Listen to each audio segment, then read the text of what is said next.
Hey, Sean, is there any clarity on Cooper's status after talking to Reggie today? Yeah, fortunately, just a little lateral soft tissue swelling in that ankle. I think he's going to be okay. You guys all know how tough he is, and so really just kind of managing that swelling. But fortunately, there wasn't anything structurally wrong, and so that's very positive news for us. And then, is there a chance that that Kyron is activated this week? I guess where's he at right now? Yeah, he made really good progress last week, Stu. There is a possibility of that. And then like anything else, I think using the practice opportunities as a chance to evaluate and kind of gauge his, where he's at will give us the clarity that's necessary to make that decision. And then just quickly, lastly for me, Bobby Brown, I know he was inactive last week and you guys were working through his availability. What remaining milestones or landmarks do you need to see him pass before you activate him? I think it's really just figuring out, what's the best way to get our most competitive 48 up. And, sometimes that's a production thing. Sometimes that's a result of some of the guys that do provide some depth on the D line also contribute on special teams. And so Bobby's done a nice job. It's great to be able to have him back out there with us. Whether that, means he'll actually be active this week is again, something similar to Kyron that we'll end up working through. Thank you. You're welcome. Gary. Hey, Sean. So just to confirm, so do you anticipate Cooper will play on Sunday against Tampa Bay? I do, yes. Okay. How about Tyler Higbee and anyone else come out of that game with injuries? Yeah, Tyler got banged up, on the one screen that he caught, but he came back, returned to the game. Just kind of your typical bumps and bruises, but really Cooper is the only one that we'll probably hold out of practice on Wednesday, just to kind of get that thing under control. We'll probably be limited with his practice, this week, but if we are able to manage it like we expect and anticipate, we do expect him to be able to play, but that'll be something that I'll have updates as the week goes on. Everybody else should be good to go. And so with Cam Akers, I mean, do you anticipate that he will be on the roster when you guys return to practice Wednesday, or do you think you guys are going to be able to make a deal for him? That's a good question. Those are things that, I was kind of talking with Les about a handful of things earlier today and really just now before we started up with you guys, something that, we'll work through and probably, won't have, the finality to that until kind of the next 48 hours. So that's a very fluid situation. There's really kind of no news to update on that. And, just because of some of the things as this deadline's approaching and the different things that can occur, that's a fluid situation for us. And then finally, from just in terms of the trade deadline, I know you can't get into real specific, but can you identify maybe some positions that you guys might be looking to upgrade? Yeah, I think you kind of know, Gary, it's tough. I mean, it's so much of it is, it's not exclusive to the position, but it's also the player that's involved as well. I mean, when you look at some of the different scenarios that have come up for us, these have been pretty special players that have presented opportunities for us to aggressively pursue with a long-term vision. I think a lot of it is, as the deadline gets closer, you get a little bit more, and I don't want to say like truth, but you get a little bit more clarity from some of the teams with who would be available based on, the way they see some of their decisions that are looming as it relates to, all right, is this guy in the last year of his contract, things of that nature. So to identify any specific positions would be hard for me to say. It's more about the player and the possible players that could be available, I should say, that would dictate any potential movement on our end. Thank you. You're welcome. Sarah. Sean, when you're coming off a loss and kind of where you guys are, the standings right now, does that have effect on what you guys are looking to do at the deadline? It's a good question, Sarah.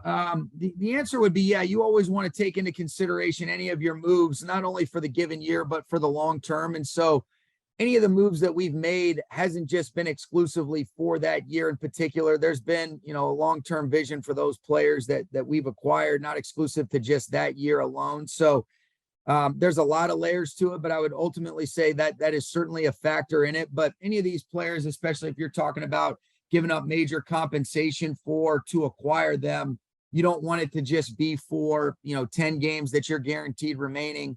You want it to be something that you have a long-term vision for as it fits for your team. But all of those things. I mean, there's just so many, as you guys know, there's so many layers to these decisions, and, you know, the compensation that you have to give up or whatever is their compensation, you know, just on their, you know, overall salary that you're taking on. What are they asking for in return? Is it a player? Is it picks?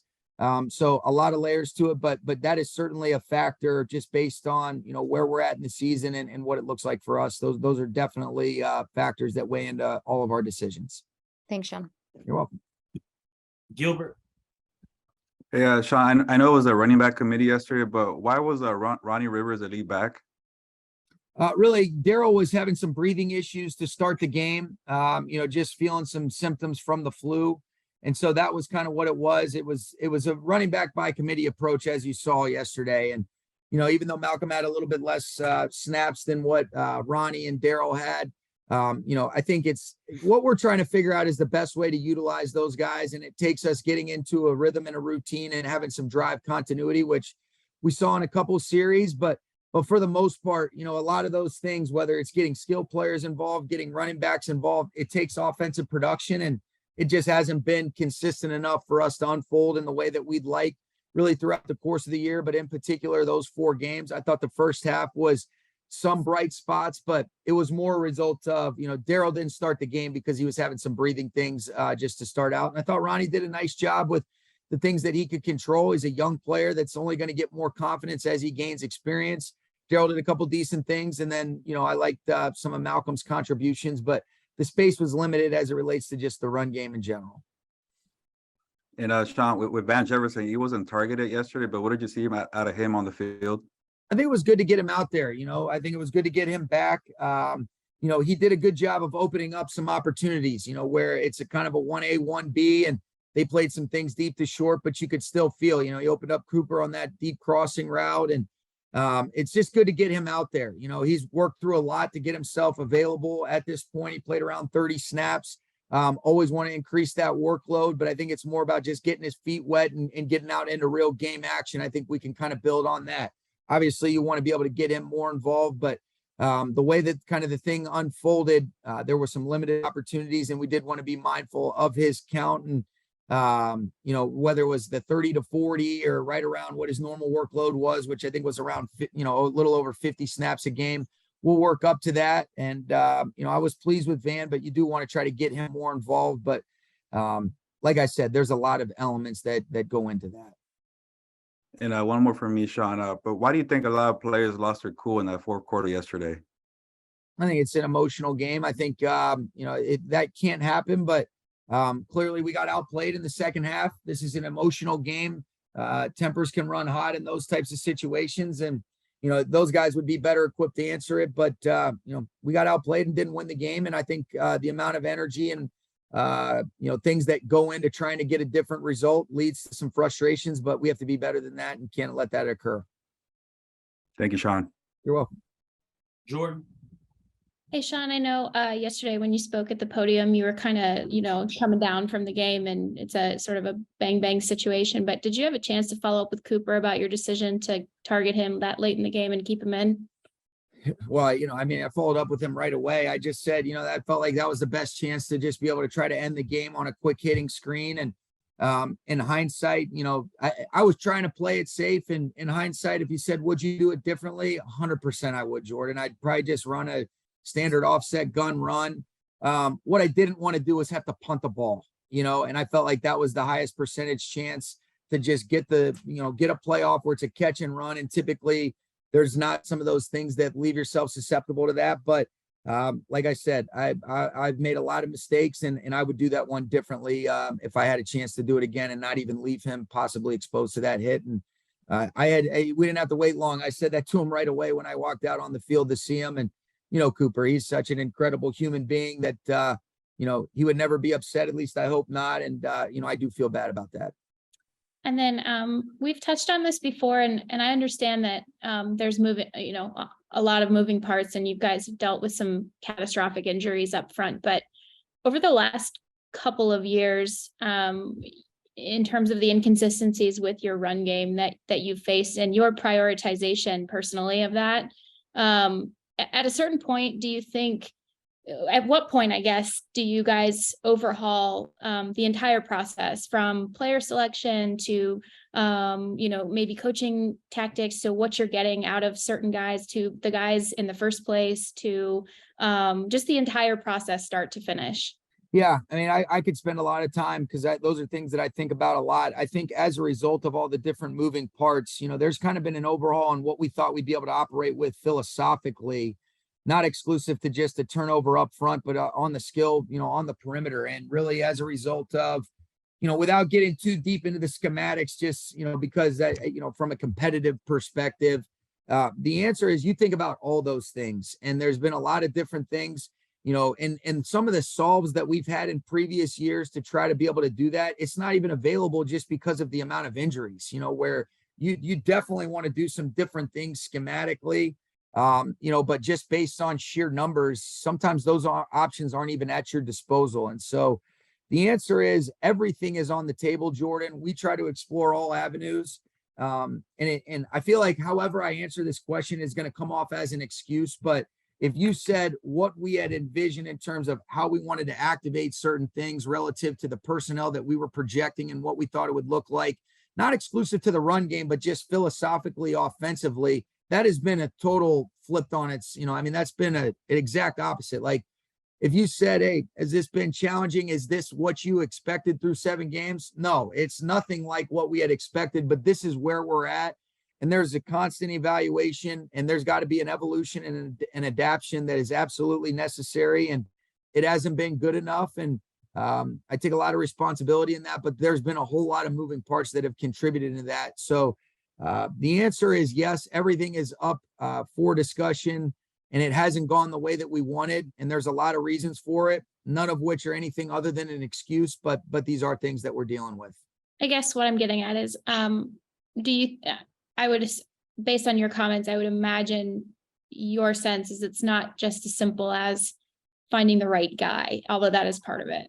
Yeah, I think it's always starts with the players. That's always what it is. And then you got to ask yourself, all right, well, what do they do best? I think the narrative is sometimes when so many different things that maybe you've been exposed to and that you've done with some of our coaches, or even in my experience, whether that be here and then, this being my 6th year, or even the previous experiences in Washington, there's a lot of different personnel groupings, a lot of different schemes. And you got to say, all right, well, does this fit, for us? Because, there's a lot of ways that you would love to try to attack people, but you got to ask yourself, does that fit within the framework of how we can execute it at a high level? Not just does it draw up and does it sound good at a coaching clinic when I install this thing?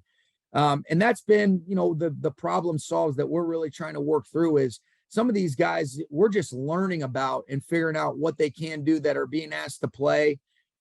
You're looking at a couple of our guys up front that are in positions they never anticipated. They weren't even in, camp or even on our roster a couple weeks ago.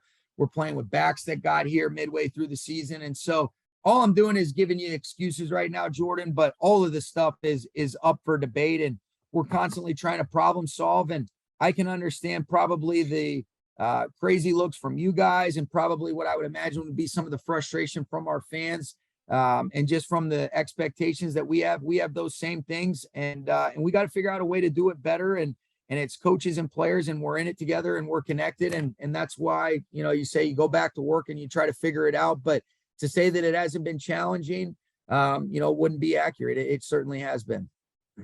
Thank you, Sean. You're welcome. We'll wrap up with you, Gary. Hey, Sean, I don't know if this kind of falls under the same, scope that Jordan was asking about, but I know you and Liam had spoken the last couple of weeks about, forcing defenses to defend every blade of grass, and had used jet sweeps to kind of mix up your running game. It seemed like you got away from that yesterday, other than I think maybe one with Cooper. And was that just the way that, speaking to the personnel you had in there, or the way San Francisco was playing it, or, why didn't we see more of that maybe as an option to get the running game going? Sure. Yeah, we ran a couple of them. We ran 2 to Cooper yesterday, and they would have been, targeted as efficient runs.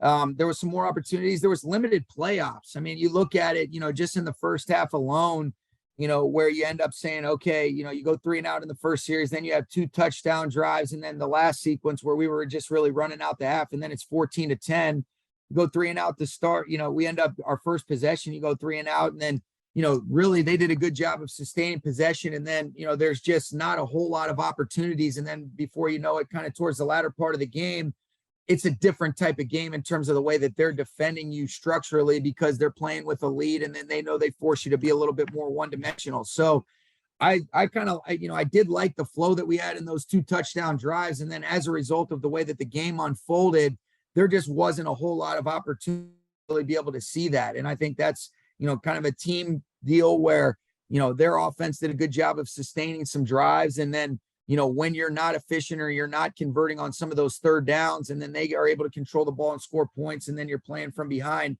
there's just not as many ops. And so in an ideal situation, in a scenario, you're efficient on those early downs, you're getting more play opportunities, and you're able to present some different things to the defense. And I think you saw that in the first half. And then in the second half, your margin for error is smaller. And if you don't execute and convert on some of those third downs, then you're really minimized, once they end up scoring some of those drives into touchdowns and you're playing from behind.